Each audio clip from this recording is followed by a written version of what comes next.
Olá, bem-vindos a mais um programa Fechamento. Antes da gente entrar aqui no tema principal dessa discussão, que é como o campo progressista deve reagir às manifestações, à manifestação do domingo 25 do Bolsonaro, eu queria falar rapidamente da capa da revista. A edição dessa semana traz uma reportagem da Fabíola Vasconcelos, com quem eu divido essa mesa aqui, Fabíola, e estamos aqui só eu, nessa semana eu e ela aqui dividindo a bancada. É uma matéria sobre a dificuldade que tem existido aí, e não por falta de vontade, ao contrário do que aconteceu no governo Bolsonaro, onde havia uma política deliberada de bloquear alimentos e ajuda humanitária aos Yanomamis. Você enfrenta uma dificuldade por várias questões, e a matéria tenta explicar aí quem, na verdade, tem tentado resolver o problema dos Yanomami e quem tem bloqueado essa ação dos Yanomami. É uma matéria muito interessante que eu recomendo que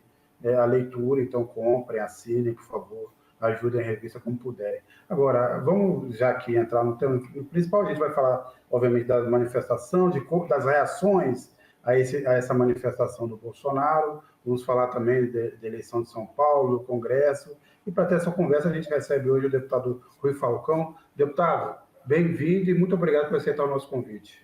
Estou aqui à disposição sempre, você e a Fabíola, muito bem-vindos aqui para conversar com a gente sempre. Conversa de alto nível, jornalistas com background extraordinário, compromissos. Então, para mim é sempre bom falar com vocês. Que deputado, a honra é nossa. Mas, deputado, vou começar por uma pergunta genérica, depois a gente desenvolve aqui. Eu queria primeiro saber da impressão do senhor desse protesto bolsonarista na Avenida Paulista no domingo 25. Bom, primeiro, a gente não pode nunca negar os fatos e ficar botando defeitos para justificar falhas nossas. Foi uma manifestação grande. O Bolsonaro, ao contrário do que se diz, não é desespero. Ele assume o papel de alguém que convoca os seus fanáticos, a sua base, e cometeu um ato falho, como todo ato assim de massa e tal, que foi reconhecer que teve acesso à tal da minuta que planejava o golpe. Ainda que seus advogados dizem que não, que ele apresentou essa minuta já não era mais presidente, mas deixou ali a digital da tentativa da intentona de tentar fraudar a eleição, mudar o resultado da eleição para tomar o poder. A segunda coisa é o pedido de anistia, que é um pedido fake, porque não há condenação, então, portanto, não há o que anistiar. De qualquer maneira, os crimes que já têm muitas evidências, que estão sendo examinados pelo Supremo Tribunal Federal, eu acho que eles devem resultar em punição, dentro do devido processo legal, não só para, popularmente se chama de arraia miúda, mas é preciso, sim, responsabilizar generais, coronéis, e acabar com essa história do ministro da Defesa de ficar passando pano, dizer que as Forças Armadas como instituição não tinham nenhum compromisso com isso. O que ocorreu é que mesmo aqueles que não participaram tinham conhecimento e não se opuseram. Então, no mínimo, algum tipo de prevaricação. Como dizia o Guimarães Rosa, eu acho que faltou vontade de ter coragem. Ou seja, à vista de não haver apoio dos Estados Unidos, da grande mídia, eu acho que eles preferiram recuar com medo do fracasso e de uma responsabilização maior.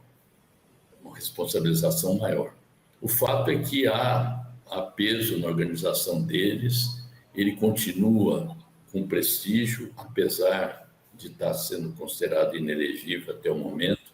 Conseguiu recrutar o prefeito de São Paulo, que ficou ali muito tímido, escondido, mas cedeu ao bolsonarismo. Foi criticado, inclusive, por gente do MDB, dizendo que ele não deveria ter se associado a essa coisa tóxica que é o Bolsonaro e seus seguidores. Isso vai estar muito em discussão aqui agora na campanha, já na pré-campanha de São Paulo, porque há uma oposição clara entre os que apoiam a democracia, entre os que votaram no presidente Lula e Haddad aqui na capital, e aqueles que defendem o bolsonarismo. Naturalmente, vai haver também propostas do pré-candidato Boulos e da sua vice Marta para resolver os problemas da cidade, né? seja na área da segurança, seja na área da saúde, que tem muitas dificuldades para a população, enfim.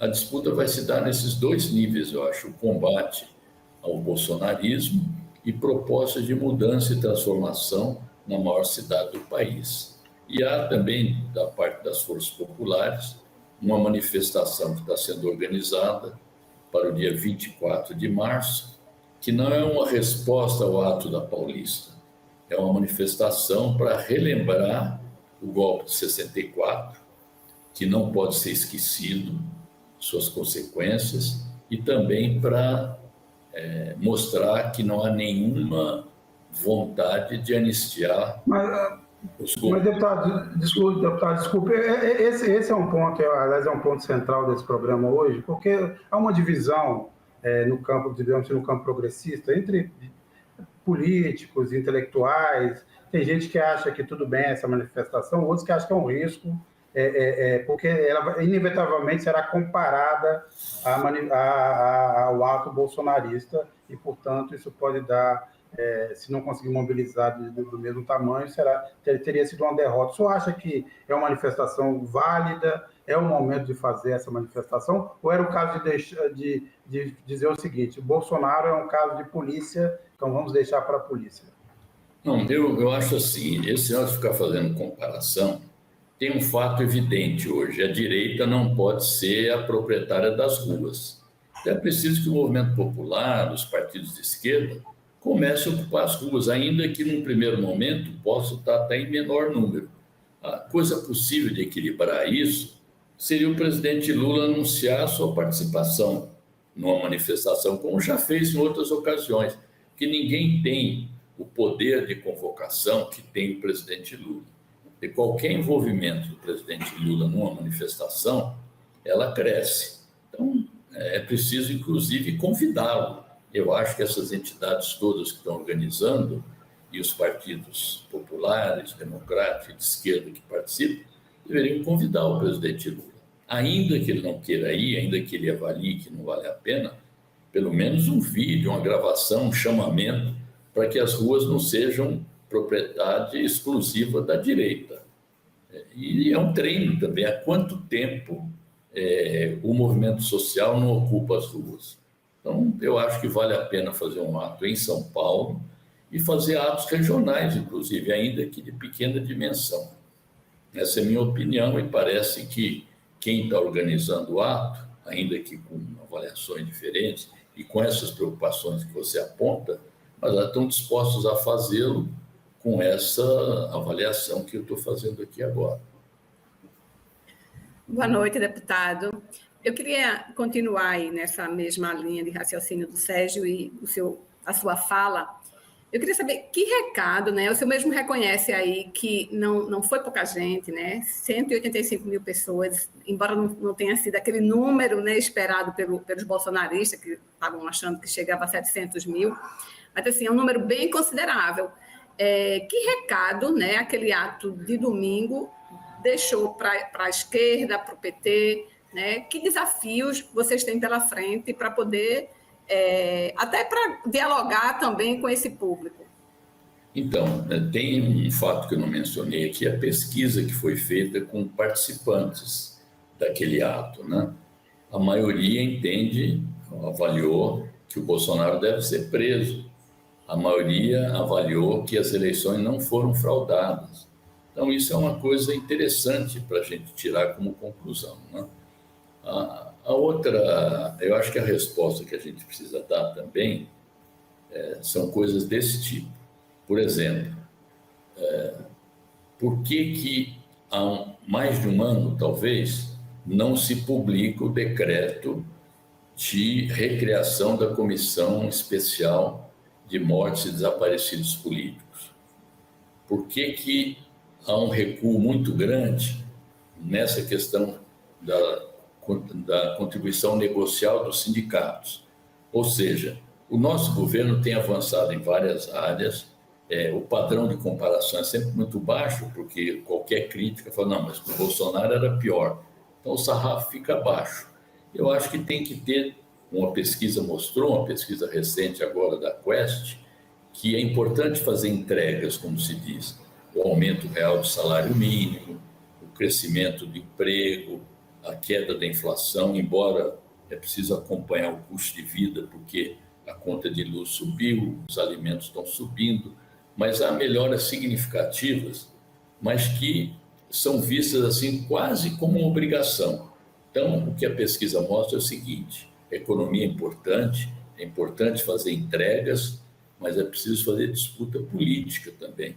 E a disputa política não é só no campo eleitoral, a disputa política é no plano das ideias também. Então, partidos populares, partidos de esquerda, eles têm que combater o senso comum. Por exemplo, a questão da segurança pública aflige muito a população com razão. Então, qual é a tendência do senso comum? Acabar com a saidinha, aumentar as penas, reduzir a maioridade penal, proibir a evolução das penas, ou seja, nessa escala, você vai chegar até a adoção da pena de morte. Então, você não pode ceder nessas questões, tem que combatê-las, tem que explicar, tem que mostrar, por exemplo, a configuração do crime hediondo vem desde o século passado, que foi definido o que é crime hediondo. Nem por isso a criminalidade foi reduzida, as penas aumentaram para vários crimes também, o encarceramento aumentou. É preciso ter uma outra política de segurança pública. Eu espero que o ministro Lewandowski agora apresente propostas nessa direção, que haja mais empenho, mais envolvimento, inclusive, para um pacto federativo que envolva também o governo federal, e que a responsabilidade pelo controle das fronteiras é do governo federal. As guardas municipais ampliaram muito o seu efetivo, enquanto reduziu o contingente da Polícia Civil e da Polícia Militar. Ou quando não reduziu, todos são, uma boa parte, ocupados em tarefas burocráticas, em vez de estarem na rua, em vez de estarem fazendo o policiamento preventivo. Então, essas medidas, elas precisam ser respondidas, precisam ser explicadas para a população, para que a gente faça a disputa também nesse campo. Deputado, desculpa, a gente tem recebido aqui já várias mensagens. A Gisele Salviani, foi grande, porém não foi espetacular sobre a manifestação. Eu imaginava que teria mais. De qualquer forma, acaba sendo muito pelo tanto de escândalos que ele está envolvido. Não deveria ter ninguém. O Marciano Alves, a esquerda não precisa fazer o mesmo que o Bolsonaro fez. Não devemos copiar ninguém e muito menos copiar quem está errado. O Carlos Almeida, acho ir às ruas agora um erro tático. Tem enorme chance de ser um ato menor que o dos bolsonaristas e daria a eles a foto que eles tanto queriam. Agora, deputado, eu queria levantar um outro ponto, que tem a ver com essa manifestação do domingo, mas não só. A gente teve esse post, por exemplo, nas redes sociais da Polícia Civil de São Paulo, um fora Lula, que depois foi escondido. E dias antes, a denúncia feita pelo candidato Guilherme Boulos, de ameaças, inclusive feitas por agentes de segurança, portanto, ele recorreu à Polícia Federal e agora trocou o Celtinha que ele andava, por um carro blindado. A pergunta que eu faço é: o senhor acha que mais do que tem sido, e mais do que uma disputa dura, há um risco de uma violência política em São Paulo, dado esse clima instalado em São Paulo, principalmente pelo secretário de Segurança Pública, o Guilherme Derrite? Bom, eu acho que a gente nunca deve estimular a possibilidade de ter violência, porque isso pode, inclusive, aconselhar aqueles que podem ser tentados a fazer. Acho que está no campo da ameaça ainda, tomou as medidas corretas, que foi pedir investigação da Polícia Federal, identificação de quem está fazendo a ameaça, e carro blindado, eu acho que ele já deveria ter começado a usar, independentemente das ameaças. É uma medida de cautela para quem é candidato numa cidade como São Paulo.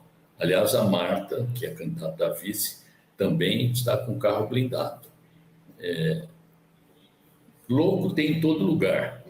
Tem também aqueles que estão infiltrados em vários locais. Essa, aliás, é uma medida que o governo federal começou a tomar. Por exemplo, o segundo e terceiro homens da ABIN tinham participado das tratativas do golpe. Aliás, o próprio diretor-geral da ABIN defendeu o segundo e o terceiro. Eu acho que tem uma certa tolerância em relação ao segmento militar. Eu acho que tem muita gente ainda por aí.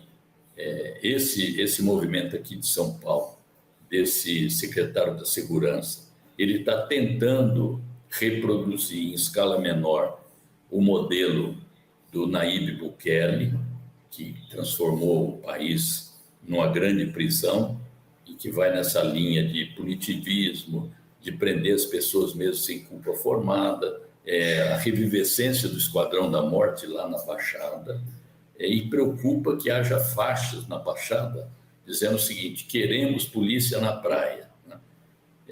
Então, faço novamente o paralelo com a manifestação.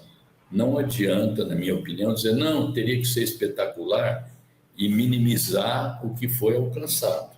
Há um poder de convocação do bolsonarismo, não importa se é com gente paga, não importa se é com financiamento, mas o país tem um segmento, se a gente não fizer disputa política, 2026 pode ter um resultado diferente. E para quem acha que 1964 foi pouca coisa, vamos lembrar que também naquela época, Sérgio, quando se dizia, olha, o golpe está em andamento e tinha coisas muito assim evidentes, se dizia, não, se o golpe vier, será esmagado pelo dispositivo político-militar do general Assis Brasil. Eles não passarão em São Paulo, porque o segundo exército é comandado pelo general Amaury Cruz, que é compadre do João Goulart. Então, essa subestimação, que esse movimento de direitização, de fascistização, ele ocorre, inclusive, em vários países do mundo, autocracias, medidas de força, tudo isso vem ocorrendo em escala global. Então, acho que nós temos que ter um programa aqui, de esclarecimento da população, de ocupação das ruas, de disputa política, que não se resuma a mobilização só na campanha eleitoral. Porque a campanha eleitoral nós estamos acostumados a fazer, juntar gente, retomar a política do cotidiano, fazer política no dia a dia, voltar aos movimentos sociais, romper com a burocracia, enfim, precisa ter uma remodelação da organização popular e da ação dos partidos populares, democráticos e de esquerda. Ô, Fabíola, eu queria só pedir desculpa, eu só queria fazer uma pergunta do Carlos Almeida, que encaminhou aqui. O senhor falou um pouco disso, deputado, mas ele insiste. O que o senhor acha da atuação do ministro da Defesa? Ele está passando pano demais para os militares?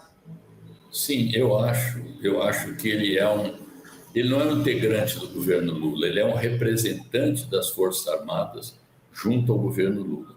Tem dado prova seguida disso aí. Veja, o deputado Zaratin, o deputado Alencar, eu próprio tenho ajudado. Existe uma proposta de emenda constitucional para mudar o artigo 142 da Constituição, que inclusive é que os golpistas invocavam, à luz da interpretação do jurista Ives Gandra, como base para pedir uma intervenção militar ou via GLO. Essa PEC, ela não consegue 171 assinaturas, porque é evidente que tem um bloqueio, não só por parte da direita, na minha opinião.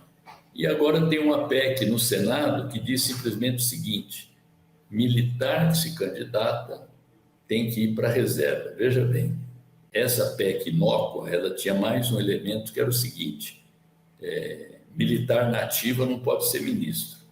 Mas o companheiro Jacques Wagner removeu essa parte da PEC por achar que isso era discriminatório em relação aos militares. Ela até feria a igualdade de direitos e tal. E também essa PEC se resume às Forças Armadas. Ela não atinge os policiais, que são maioria na bancada da bala. Então, isso aí é para brecar iniciativas como essa, que é mais global, que inclusive copia um artigo da Constituição Portuguesa, que proíbe militar de fazer política. Quem usa arma, quem tem o monopólio da violência legítima, não pode disputar na política. Isso é muito comum, isso é natural. Então, Ao mesmo tempo, também o ministro Múcio, há um debate no governo, o ministro Fernando Haddad já falou disso, a ministra Simone Tebet essa semana, de quem sabe modificar os pisos constitucionais da saúde e da educação, porque eles não cabem no marco fiscal.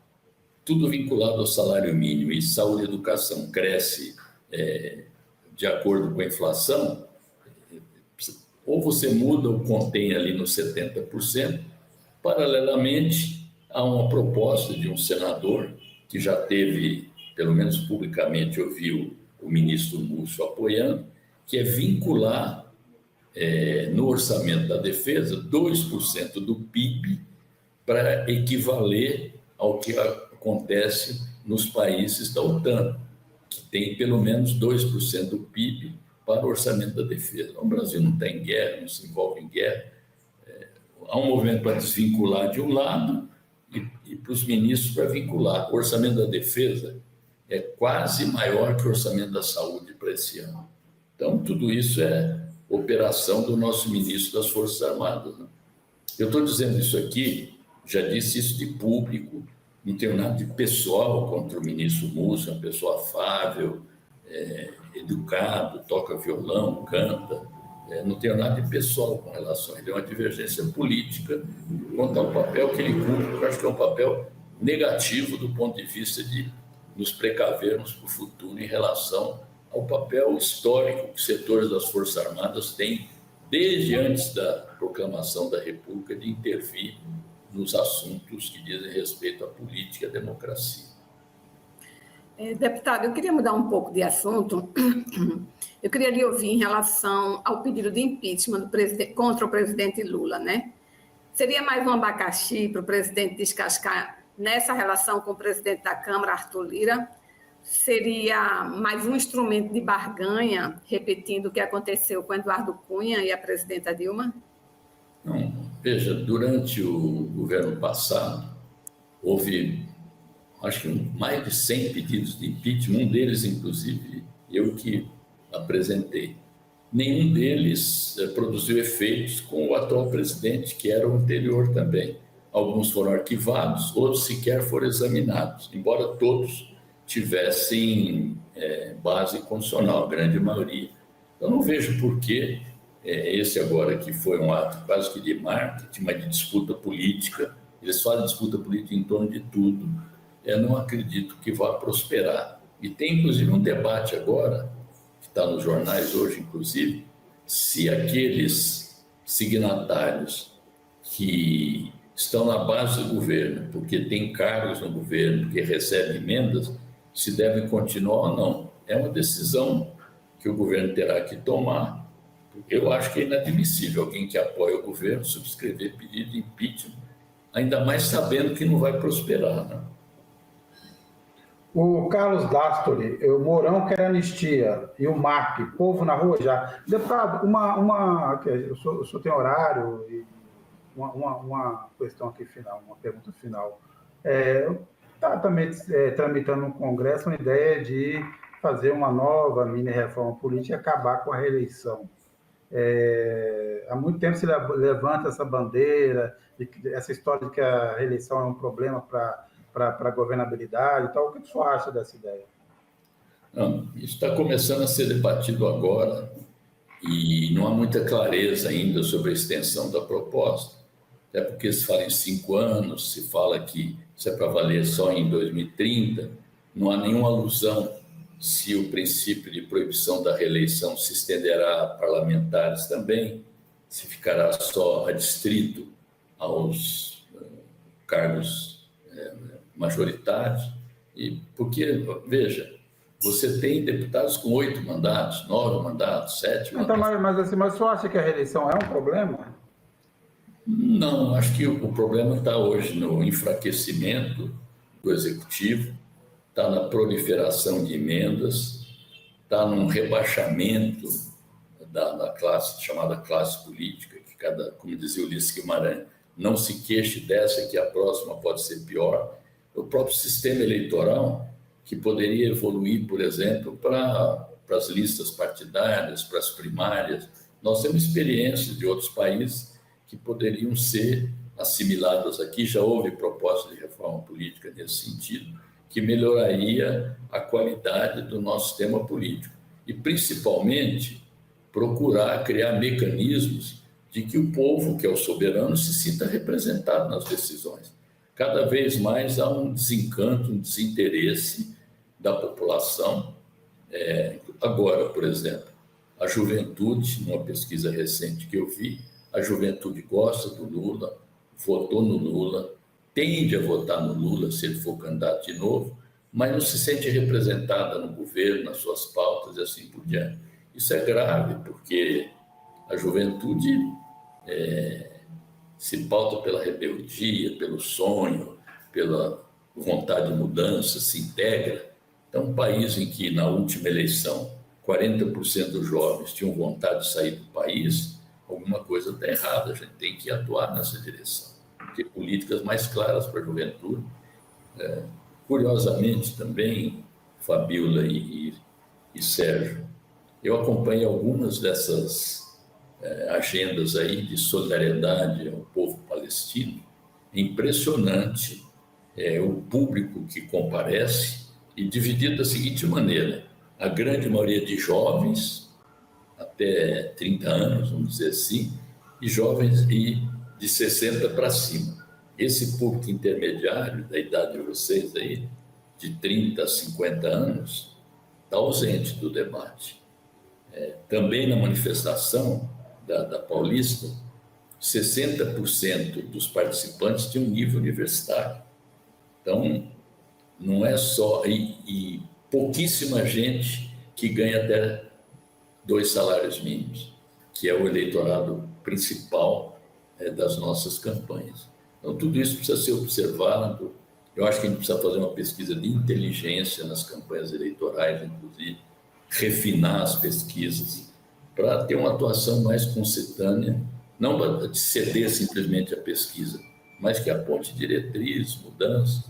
Essa questão que eu te falei da comissão de mortes desaparecidos era compromisso de campanha. Isso aí, você vai dizer, não, mas pouca gente, a população está preocupada com comida, emprego, transporte, isso aí deixa de lado. Foi um pouco o que o Lula falou nessa entrevista ao Kennedy Alencar, essa semana. Né? E recebeu uma manifestação de 150 entidades questionando a declaração dele, não são entidades de direito, né? Dizendo que você não pode discutir o futuro esquecendo o passado. Né?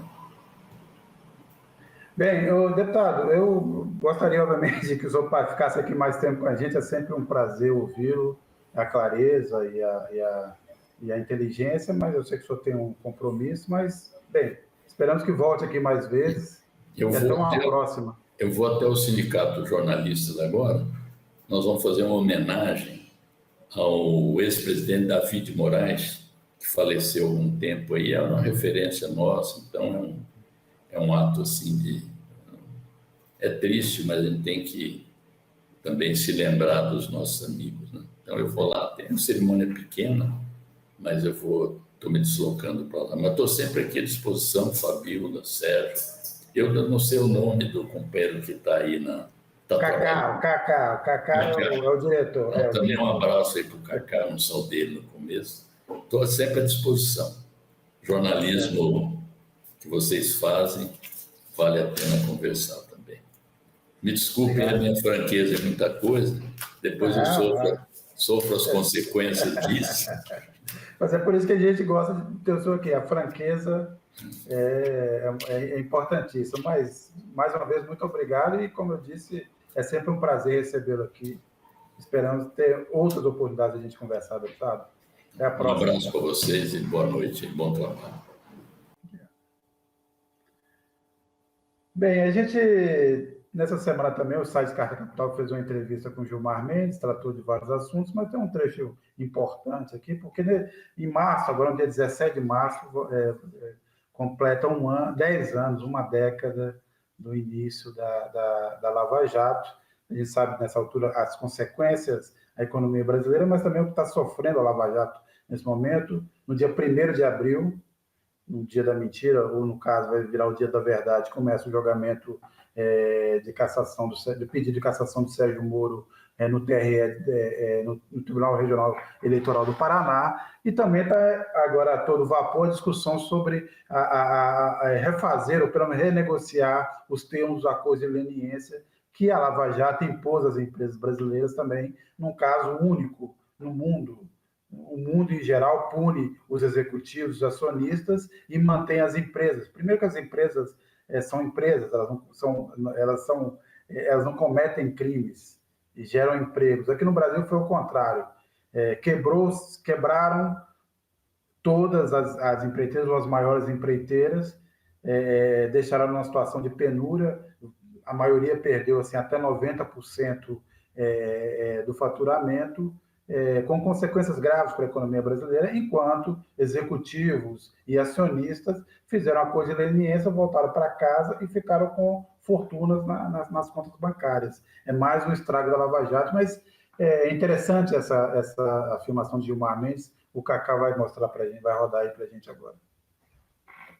Até agora, isso tudo não foi devidamente inventariado. Estamos a aguardar um relatório do Corregedor-Geral do CNJ, ministro Salomão, que fez uma inspeção na 13ª Vara de Curitiba e também no Tribunal Regional Federal da 4ª Região, mas os dados que têm sido divulgados revelam, por exemplo, que o dinheiro depositado à conta desta 13ª Vara transitava para lá e para cá, fala-se num movimento de 10 bilhões de reais. Surgiram propostas as mais esdrúxulas que chegaram a ser concretizadas, como a criação daquela fundação do Ministério Público, denominada por vocês de Fundação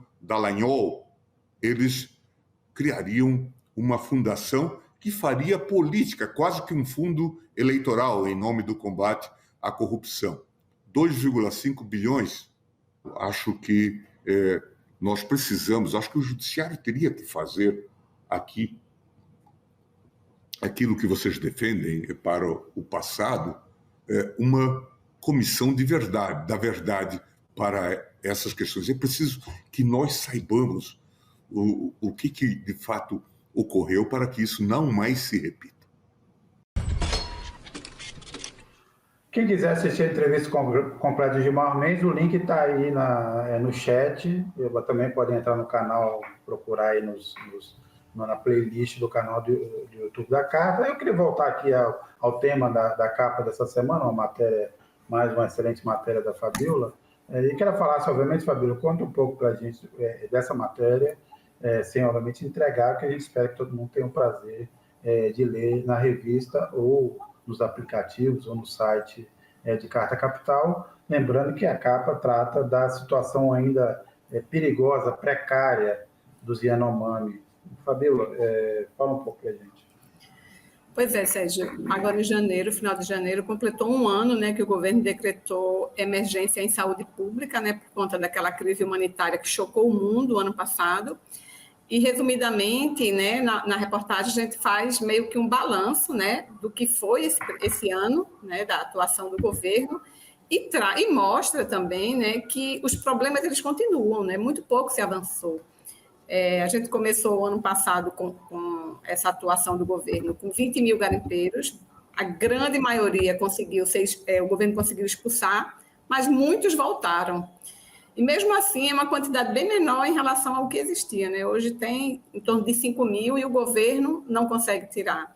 Então, assim, os problemas de saúde continuam, as crianças indígenas continuam morrendo de diarreia, pneumonia, malária principalmente, né? A violência, né, praticada pelos garimpeiros continuam. O governo está com uma série de ações aí. O governo diz que naquele primeiro ano as ações foram emergenciais e agora vão ser permanentes, né? São ações permanentes. Tem um projeto de instalar de construir um hospital indígena lá em Boa Vista.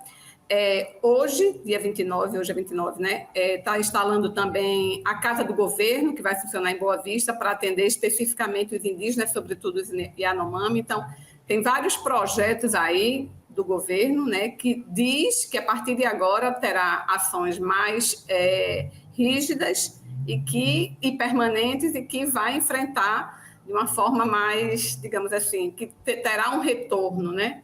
Já que até nesse primeiro ano a gente não viu grandes avanços. Mas aí eu trago detalhes disso na reportagem, convido todo mundo lá para acompanhar os detalhes lá. Agora, o Carlos Almeida, Fabíola, tem uma pergunta, ele quer saber se a Sônia Guajajara tem falado algo sobre essa crise do povo Yanomami.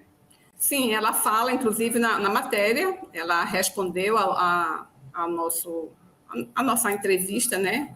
Fiz o contato com a assessoria dela e ela falou com a gente, e ela diz exatamente isso, que até nesse primeiro ano foram ações emergenciais, que agora vai ter ações permanentes, né? E reconhece, né, as limitações do governo, reconhece algumas dificuldades, né, inclusive das equipes de saúde terem acesso às aldeias, porque os garimpeiros estão lá fortemente armados, e isso compromete muito a atuação do governo. Então, tem que tirar os garimpeiros para que as equipes de saúde consigam chegar até os indígenas. E isso não foi possível em sua totalidade nesse primeiro ano de ação. Agora, Fabíola, a gente ouviu aqui a opinião do deputado Rui Falcão, mas eu queria ouvir a sua, depois eu vou dar a minha, que é justamente a pergunta que ilustra esse programa de hoje. Você acha que é o momento de dar uma resposta nas ruas ao ato de domingo passado do Bolsonaro, na Paulista? Então, Sérgio, a esquerda, né, sempre ocupou as ruas, é um espaço, né, sobretudo dessa parte da sociedade, dessa parte política da sociedade de estar nas ruas. A direita é algo mais recente, né, apesar de ter alguns episódios de multidão na ditadura, aquela manifestação em prol da família, né, mas, tradicionalmente, é a esquerda que sempre ocupou as ruas. Eu acho arriscado, imediatamente após um ato grandioso, embora, né, a gente pode fazer todas as críticas, mas quase 200 mil pessoas não é pouca coisa, a esquerda fazer essa convocação, sobretudo no momento de desmobilização. Me parece que a esquerda está mobilizada para conseguir aglutinar tanta gente nas ruas, no país todo, né? Eu tenho dúvida sobre essa estratégia, eu realmente tenho dúvida. Eu acho que, inclusive, a esquerda precisa repensar até a forma de dialogar com esse grande público, porque os evangélicos, sobretudo, não só os evangélicos, mas muitos católicos conservadores também estavam presentes lá na manifestação. Então, a esquerda precisa, sim, criar uma estratégia para dialogar com essa parcela da sociedade, que não é pequena. Eu acho que até então não conseguiu furar essa bolha. Bem, eu não vou entrar aqui no mérito se deve fazer, não. O que me preocupa é o sentido dessa convocação, porque tem muita gente falando que é uma convocação para pedir a prisão do Bolsonaro. Isso fica me parecendo o mesmo tipo de manifestação verde e amarela para pedir o impeachment da Dilma ou pedir a prisão do Lula. Quem sofreu esse tipo de coisa não deveria repetir o mesmo ato, a mesma forma de atuação. Até porque, como lembrou o deputado Rui Falcão, e muita gente tem lembrado, é preciso esperar o devido processo legal. Ou seja, não tem sentido tentar deixar que o Bolsonaro possa também vestir o figurino de mártir. Esse processo precisa seguir até o fim, passar por todas as instâncias, e só na última, depois de transitado em julgado, lembrando que ele vai ser julgado pelo Supremo, provavelmente, o que vai encurtar muito a possibilidade de recurso, que ele vai para a prisão só depois de esgotadas todas as possibilidades de recurso. Agora, o que tem que apoiar é o seguinte, que esse processo vá até o fim, que todos os responsáveis sejam punidos, e não só essa centena de apoiadores fanáticos que foram quebrar o Supremo, o Congresso e o Palácio do Planalto. Precisa também ser punidos os financiadores, os organizadores e os mentores dessa tentativa de golpe. Isso é o mais importante. O Zé Carlos Oliveira manda aqui uma mensagem. Enquanto a justiça estava atrás das pessoas que participaram do quebra-quebra nos três poderes, o Bozo e seus deputados não falavam da anistia. Mas depois da delação do Mauro Cid, a PF está atrás. Então, para mim, o ponto é esse, ou seja, eu só não repetir a mesma tática das camisetas da CBF, verde e amarela, que enchiam as ruas e que tinham lá o pichuleco do Lula e todas essas coisas. Só a gente lembrar que, nesse caso também, a gente tem que defender o Estado de Direito, porque é o grande valor que a gente vai ter, e só vai fortalecer a democracia se o Estado de Direito for defendido, né? Não pode valer para os inimigos o que se quer para os aliados ou por aquele campo do pensamento que você eventualmente defenda. Então, esse é um ponto que eu acho importante. Fabiola, tem alguma dica dessa semana para o pessoal de casa? Não, desculpa, Fabiola, deixa eu só, antes pedir para passar também um último vídeo. Nós estamos aí na fase das reuniões do G20, o Brasil preside o G20 nesse ano, estão tendo várias reuniões, uma delas, agora você teve nessa semana, na verdade ontem, uma participação do ministro Fernando Haddad. O ministro Fernando Haddad pegou o Covid e, portanto, só pode fazer essa participação online, distante. Mas ele fez uma declaração que é um ponto também importante a ser levantado, que é a necessidade de você taxar os super ricos, o mundo dos bilionários, e não taxar isso só do ponto de vista de cada país, porque a mobilidade financeira dos bilionários faz com que ele tire o dinheiro de um lugar que cobra mais impostos e mande para outro que cobre menos impostos, ou para fiscais que nem cobram impostos. Então, há uma proposta ali de uma taxação global dos super ricos para financiar, inclusive, a desigualdade mundial e também projetos de transição ecológica. Mas vamos ouvir aí o que o ministro Fernando Haddad disse a respeito. O 1% mais rico detém 43% dos ativos financeiros mundiais e emitem a mesma quantidade de carbono que os 2/3 mais pobres da humanidade. Precisamos admitir que ainda precisamos fazer com que os bilionários do mundo paguem sua justa contribuição e impostos. Além de buscar avançar nas negociações em andamento na OCDE e na ONU, acreditamos que uma tributação mínima global sobre a riqueza poderá constituir um terceiro pilar para a cooperação tributária internacional. Então, Fabíola, agora sim, o que você indica para o pessoal nessa semana? Sérgio, eu quero chamar a atenção para o dia D de combate à dengue, que vai ser sábado, né? A gente está num processo aí acelerado, né, da epidemia de dengue, está se espalhando de forma avassaladora. É claro que não dá para comparar com a pandemia da Covid-19, mas, assim, alguma coisa muito preocupante, e sábado vai ser o dia D de vacinação, vai se dar no país todo. Então, eu chamo a atenção para que as pessoas, de fato, procurem um posto de saúde para se vacinar e se proteger, e a gente controlar isso, porque é assustador. Bem, eu queria... Nós provavelmente não temos aí as imagens, que até aconteceu há poucas, elas foram divulgadas há poucos momentos, mas essa operação militar, quer dizer, esse ataque militar que Israel fez a um grupo de palestinos que estavam ali recebendo ajuda humanitária. É mais para quem ainda tem dúvidas, eu acho que não param mais dúvidas sobre o massacre que Israel, a limpeza étnica que Israel promove na faixa de Gaza. Isso levou uma reação dos Estados Unidos. Os Estados Unidos pediu explicações, parece pouco, pode até ser pouco sob certo sentido, mas tem um crescente desconforto. Ontem o Biden, antes de ver essa cena, talvez já soubesse da existência do que estava por vir, ele disse que Israel corre o risco de perder o apoio internacional. O Biden talvez seja um pouco equivocado, porque o apoio internacional para Israel já tem definhado, já tem perdido força há muito tempo, embora os Estados Unidos continue a bloquear qualquer iniciativa no Conselho de Segurança para um cessar-fogo.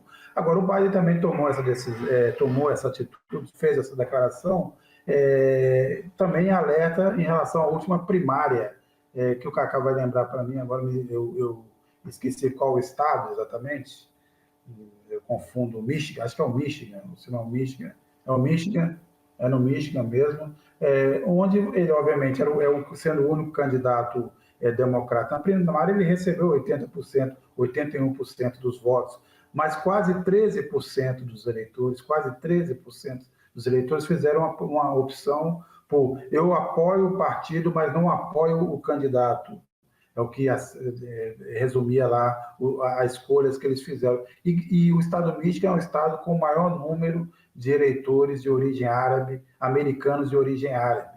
Então, isso é um sinal de alerta para o Biden. O Michigan também é um daqueles estados decisivos para a eleição nos Estados Unidos. É um daqueles 4 estados onde você tem uma variação, onde o eleitorado ora vota nos republicanos, ora vota nos democratas. Na última eleição, na eleição de 2020, o Biden ganhou por uma margem de 2,5 pontos percentuais, o que deu 150 mil votos a mais do que o Trump. Então, tem um peso essa guerra, esse apoio incondicional dos Estados Unidos a Israel está tendo um efeito eleitoral e era bom que o Biden prestasse atenção, porque pior do que a situação poderia ficar se o Trump vencer essas eleições em novembro.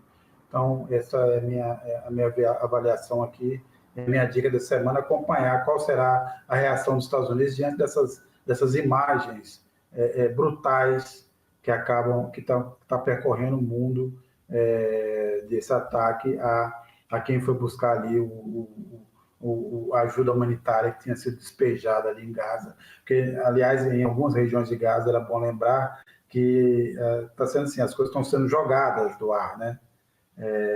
Bem típico de situações assim, quer dizer, as pessoas estão tendo que brigar como animais por comida, por água, por material de primeiros socorros. É realmente uma situação dramática que parte da imprensa, da mídia brasileira ignora. Fabiola, de qualquer forma, obrigado por mais uma vez dividir essa bancada aqui comigo. Eu agradeço também quem nos acompanhou até agora. Vamos continuar acompanhando a programação de Carta Capital, ajudem, apoiem, assinem, doem. A gente precisa muito do apoio de vocês e até a próxima. Fabiola? Tchau, gente.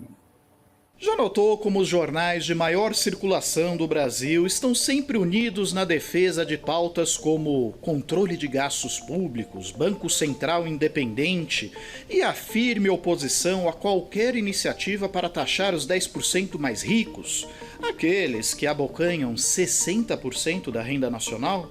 Pois é, esse monocórdio discurso único da mídia tem raízes profundas. Somente 5 famílias controlavam metade dos veículos de comunicação de maior audiência do país em 2017, segundo a ONG Repórteres Sem Fronteiras. E o pior, essa concentração está aumentando com a compra de grupos de mídia por bancos e corretoras. Agora, refresque a memória.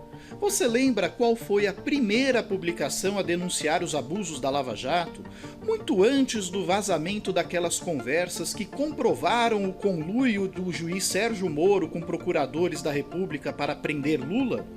Recorda-se de quem desde o primeiro momento denunciou que o impeachment de Dilma Rousseff era um golpe? Nadar contra a corrente sempre foi a nossa especialidade, mas também nos cobra um preço alto. Carta Capital sofreu boicote sistemático dos governos Temer e Bolsonaro, inclusive com pressões para que grandes empresas deixassem de anunciar na revista. Só sobrevivemos nesse período graças à inestimável contribuição dos nossos assinantes e apoiadores individuais, trabalhadores como eu e você que ainda sonham com um país mais democrático, justo e inclusivo. Somos muito gratos a todos que nos apoiaram nesse momento. Mas o perigo não passou.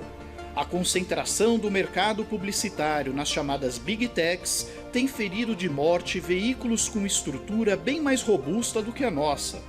Imaginem o impacto desse fenômeno em quem nunca pôde contar com o apoio de grandes empresas e grupos financeiros. E é por isso que renovamos o pedido de apoio. Só conseguimos manter o jornalismo corajoso, honesto e transparente de Carta Capital com as contribuições de nossa comunidade. Não adianta criticar a mídia corporativa e não apoiar quem sempre esteve ao lado da democracia, da diversidade e dos direitos humanos. Faça a sua parte. Contribua com Carta Capital. Faça uma assinatura para receber a revista em sua casa ou faça uma assinatura digital. Se você não pode assumir um compromisso mensal agora, doe qualquer valor em nosso site ou no Superchat durante as nossas transmissões ao vivo pelo YouTube. Valorizamos igualmente todas as formas de contribuição, não importa a quantia que você possa despender, porque temos clareza de que juntos somos mais fortes e podemos vencer o discurso único da mídia.